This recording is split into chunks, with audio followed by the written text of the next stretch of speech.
Zdaj, ko smo že zadnjič govorili about you, pa Zalando, nizozemski imam občutek, da veliko teh nemških brendov tukaj promoviramo, tako da danes klasično k temu bom jaz tudi Adidas vzel. Adi Klub, mislim, da je en tak super primer programa zvestobe, ki odgovarja na več ciljev Adidasa. Ne? Adidas se je želel kot brand, ki je večinoma prisoten pri trgovcih s športno opremo in tako se je tudi online zelo prisoten, zelo želel na ta D2C vlak preklopiti, s tem, da je pravzaprav želel vzpostaviti ta odnos s stranko, ki kupuje kjerkoli.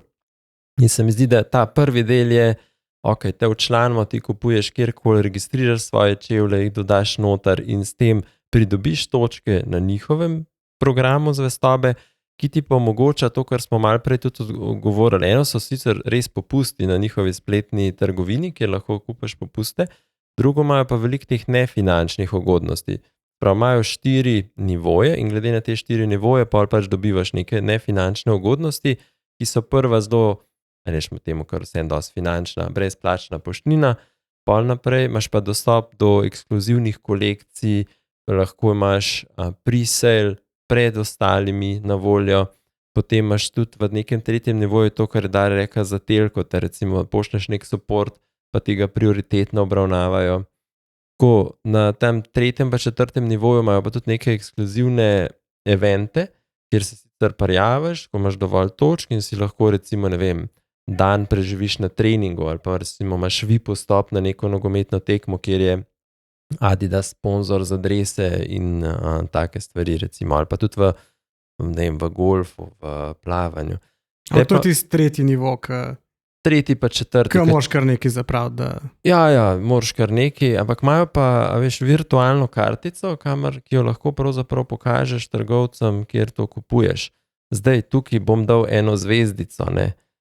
To ne vem, če dela v Sloveniji, ampak je za stestirati. Imaš v svojem akountu, no tudi slovenskem, imaš to kartico, se pravi in QR kodo, in barkodo, a pa zdaj res deluje, če grem jaz v, ne vem, Extreme Vital in to tam pokažem, ali pa, ne vem, Intersport, to pa bi mogel zdaj preveriti. Mi je pa zanimiv ta del, ta netransakcijski del, kako že na začetku ti podarijo točke, se pravi, ko nisi še nič kupil, ampak ti dajo nekaj točko naprej, če mi izpolniš profil.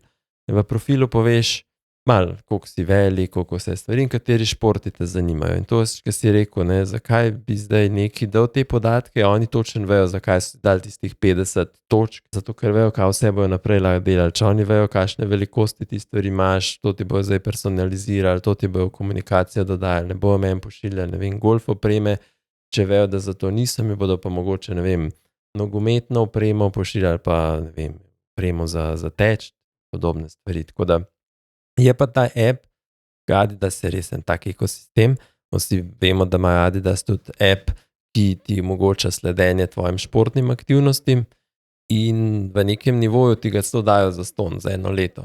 Tam na 3., 4. nivoju ti reče, ok, app pa dobiš zastonj, ker ta Adidas Professional app je pač nekaj za plačati, rečemo 60 € na mesec, na leto, ti potem to dajo brezplačno. Spet v nekem cilju, da ti čim več aktivnosti narediš, več koš aktivnosti na redu, govorijo o aktivnosti fizičnih, športnih, prej boš, ne vem, zrabil svoje stvari in tako naprej. Tako da se mi zdi en tak dober primer, pa sej Nike je zelo podoben temu, pa rečemo, da smo Adidas predstavili.